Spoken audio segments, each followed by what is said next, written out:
Estemonis. Pagmatuod sa kaayuhan sa SED Marketing Products. Na banggaan ko giro, nahapla ko, sakit kayo ko ang tuhod. Wa ko kalakaw, mga hapit do kasi mana. Nihubag, karon paghaplas na ko sa liniment, nawala in taon. Ingon ko, huy, salamat din sa liniment. Naayo din ang sakit sa kutuhod. Pidila Bernaldez, taga Madapo, Davao City, mag 76.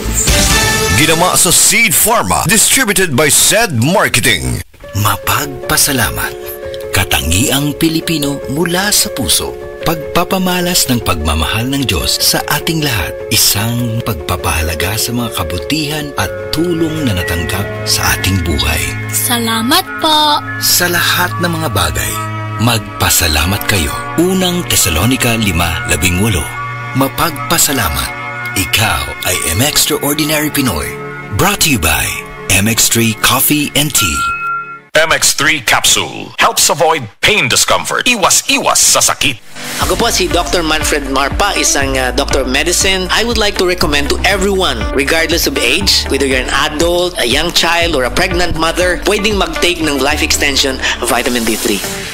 No idol, kini si Radioman Aida Tampos kay ba kung grabe atong pagpaningkamot para sa atong pamilya, di ba? Ang trabaho ug mga hagit sa adlaw-adlaw usahay makabughat, makalabad sa ulo, makapamaol ug hilanat kanang upat pwede magdungan. Pero ayaw kabalaka kay naay Rexidol Forte ang diskarte para sa bughat ug magdungan-dungan nga sakit. Kombinasyon kini sa paracetamol and caffeine maong mas paspas ang epekto sa lawas o makabalik dayon ta sa atong buluhaton. Sa manako, isip reporter dili malikayan nga makasinati og magdungan-dungan nga sakit. Aray, murag mauna ni kinahanglan na ni Rexidol. Akong sakit perti kapait, nagbughat ko. Akong ulo ni sakit, pamaol nga naay hilanat.